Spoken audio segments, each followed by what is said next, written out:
bosques de Baviera vivía hai moitos anos un leñador cos seus dous fillos, Hansel e Gretel, e a súa muller.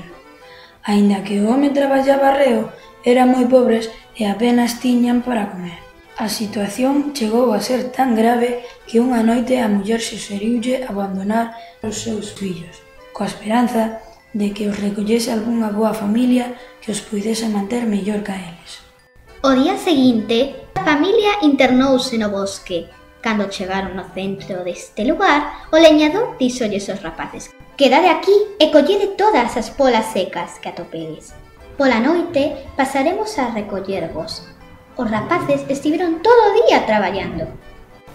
Pero chegou a noite e os seus pais non volvían, así que decidiron buscar o camiño de volta á casa. Todos os árbores do bosque parecíanlles iguais e acabaron por perderse. Pasaron a noite debaixo dunha árbore, tremendo con medo.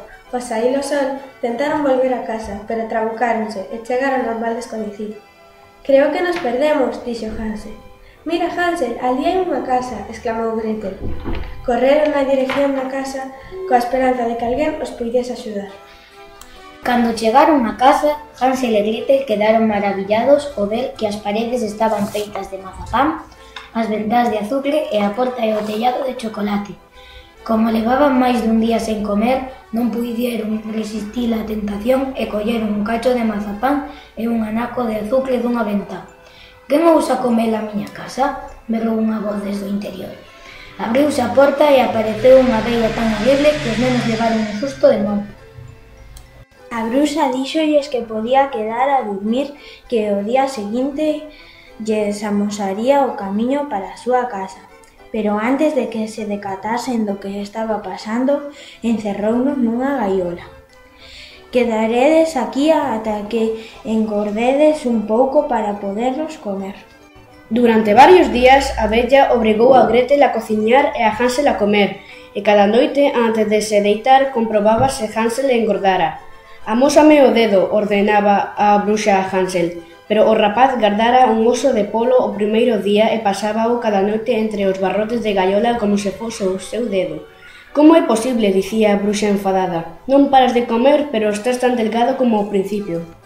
Pasou un mes e a bruxa fartouse de agardar a que Hansel engordase. Así que, unha mañá, ergueuse disposta a comer os seus rapaces. «Prepara o forno», díxolle a Gretel. «Hoxe vou comer ao teu irmán». Gretel, asustada, pensou nun plan axiña. «Creo que o forno xa está listo, pero non consigo velo», dixo Gretel. «Vá», enfadouse a bruxa, «basta con coller unha banqueta e subir a ela». E tal como ia falando, ia o facendo. Asomouse á porta do forno e, sen pensalo dúas veces, Gretel tirou a banqueta cunha pá, o que fixo caela a bruxa dentro do forno. Gretel pechou a porta un instante e recolleu a chave que lle caera a bruxa. Gretel correu cara ao seu irmán e explicoulle o que pasara. Abriu a gaiola coa pesada chave e liberou a Hansel. Antes de marchar, este buscou nun recuncho do celeiro onde vira a vella furgar e atopou un cofre cheo de sollas. Os nenos encheron os petos e marcharon para a súa casa. Cando o leñador viu chegar os seus dous cativos, saíu correndo da casa e abrazounos con ganas. Xusto o día seguinte de abandonalos no bosque, arrepentírase do feito. Saíu a buscalos, pero non logrou atopalos. A partir daquel momento, o leñador, a muller e os seus dous fillos viviron felices gracias a que nunca máis se volveron separar.